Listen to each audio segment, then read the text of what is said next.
Good afternoon, Quasar Markets Live. You love him, you know him, Bubba, Todd Horwitz. The world's changed. Taco Tuesday, Taco Wednesday, Taco Thursdays, Mexican Friday. What is going on here in the markets, man? Trump talks about we're going to take over Greenland. Then he says, well, maybe not. We're only going to take a little bit of it. Told Europe they suck. You got what's going on, Todd? Talk to me, man. Well, big beat, the man on the street. Look, I think it worked out exactly as Trump wanted it to. He started out with the big blustery attack and the tariffs, and they're going to take it over. And suddenly he's now gotten his way pretty much. And I think it's good. And I think that was his plan all along. I mean, he's done this many times.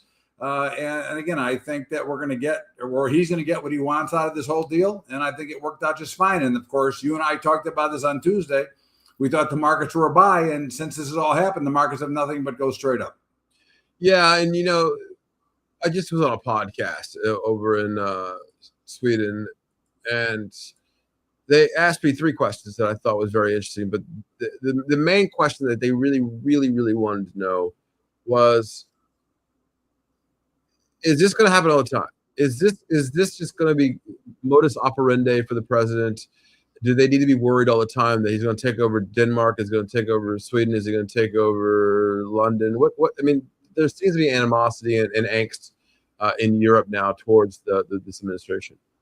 Well, I think it is the way it is. I mean, I think if you look back at Trump's history from a businessman, that's the kind of way that he ran his business. And he's running the country kind of like he ran his business. And he makes a lot of threats, and he does a lot. Like I said, he's got a big attitude and isn't afraid to share it. Again, I think that Greenland was a big key for him, and he'd like to obviously get some more involved in Canada. But I think he's really trying to protect the overall country and protect the borders, and I think that's what he's doing. I don't think there's going to be any problem with Europe other than the problems that we already have. And listen, they're not doing us any favors either. And again, if you go into NATO, you go into all the things. I mean, the United States has been the number one financier of all this, and I'm quite frankly glad that it's kind of over. I mean, I don't but come on, we need these alliances. We don't need to throw a face and spit in their face and stick a thumb up in their nose and NATO. Okay, alliances we need, but we need fair alliances. I think that's no different than anything else, Steve. I mean, okay, I agree with that, but we don't need to destroy the whole NATO because it's not fair, right? No, but I think that it needs to be more in line and equal to everybody. I think that, again, the original deal was everybody would put in their percentage, and that's not the deal. That's not what we have. And I think that it's time. I think it's time the United States quit providing for everybody in the entire world without getting anything back in return. I just believe that to be the right thing. And unfortunately, other countries don't believe that. They believe that we should be carrying the load for everybody, and I'm not a fan. Yeah, I understand. Okay, so talk to us about the markets a bit. Silver, 96.19 now an ounce. Wow. Listen, the metals are under siege. They're getting driven up like crazy. Why? Because look what's going on with the fiat currency. Look what's going on with the global economy. Look what's going on with inflation. Look what's going on with debt. That perpetuates more buyers. And of course, we're probably getting near a near-term top here at some point. Because again, the FOMO, you can see it in the chart. This is a chase, right? Every dip, the buyers come flowing in and they're chasing it up. And of course, in what is called a blow-off pattern, they don't care about price. They don't care about time. They just got to have it. And I think that's what we're watching right now. You kind of saw it yesterday in gold with the dramatic drop, and gold was up 100, then was down 50, and then suddenly it closed higher and it's up another 100 today. And I think this is the FOMO trade. This trade will last for a day, a week. We don't know how long, but at the end, you're getting very close. And a lot of signs signaling that there's going to be a pretty stiff sell-off within, let's say, a couple of weeks.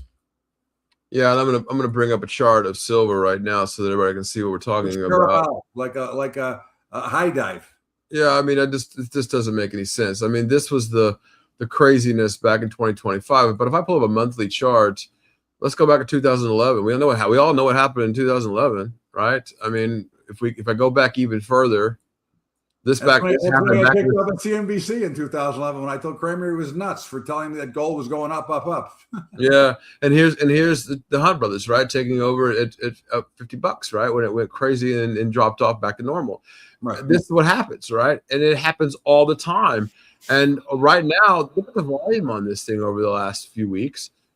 We didn't see that kind of volume, and it always happens. These. I mean, I don't understand why the FOMO and why these people are just going, oh, we're going to go to $5,000 an ounce on silver and $100,000 an ounce on gold. It doesn't make any sense to me.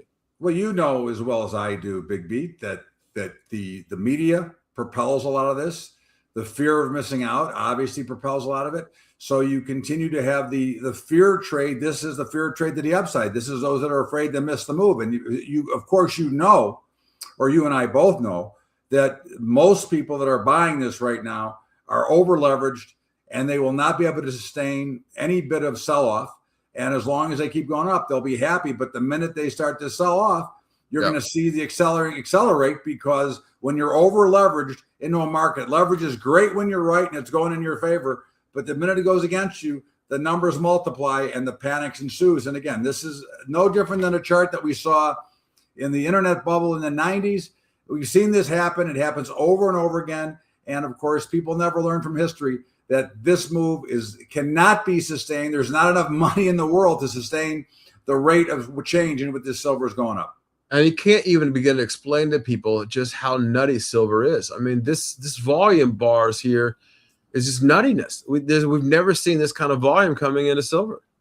Well, listen, you had started out with a lot of short covering, and now it's proven. And of course, you've got now the case being made for the industrial use going into batteries, all of the reasons below.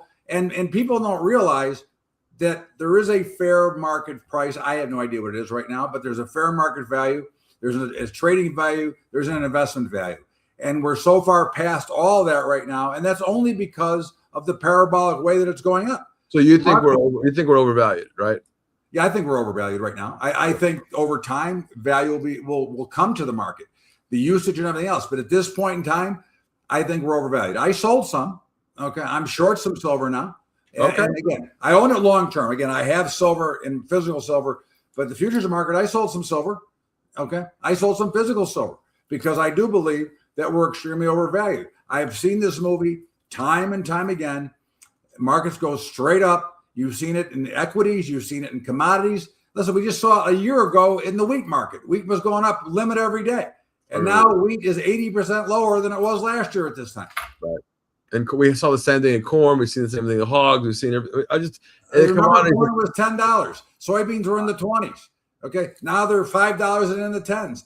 It's happened. It's a constant reminder that you have to pay attention to markets. It's a constant reminder not to chase the market, to sit back. Sometimes you have to stop back and say, hey, take a deep breath. This is not the right trade I'm making here because it cannot last. Maybe I'll miss a few bucks. But the real question is, if you bought it at 90, did you sell it at 96 and take the $6? Or are you holding it for $1,000? And of course, by the time you get out, it'll be 75. Exactly. And that I think the speed of the trade is outrageous. And you know what, as we talk about this, I'm literally pulling up my brokerage accounts and I'm buying ZSL right now. You're totally right. I think 96.33 is just as asinine where we're at right now. But there could be this chase to 100, right? I spoke to Peter Thomas, the Hunt brothers, who says we're going to 110. Thought process behind that? Listen, one thing about markets, when they get around historic numbers, okay, like 100 would be historic in silver, right? They get close. They're normally going to get there. They're normally going to take it, and then you're going to see the selling. It was no different than Dow 1,000, Dow 10,000, Dow 20,000. When Dow hits 50,000, you're going to see a pullback. Historic numbers have a way of being a magnet to attract the buyers to push it there. And then, of course, they have a great shield that pushes them back down again. And certainly it wouldn't surprise me if silver hit 100 tomorrow. Okay. Again, the markets are so crazy. And silver, even though we have some volume, is not the most liquid market in the world. And it wouldn't take a heck of a lot to push it up to 100. And again, I think 100 to sell, regardless of where it goes from there. Okay. Because I think it pushes down first and gives you a better opportunity to buy it. Yeah. And I just bought ZSL here on this dip. I like this because it's the reverse of silver. And yeah. Okay. All right. I'll ask you one more question. I'll let you go. Miami played Indiana, Mr. Gambler. Were you happy about that? I was very happy about that. I actually had a futures ticket on Miami at 100-1.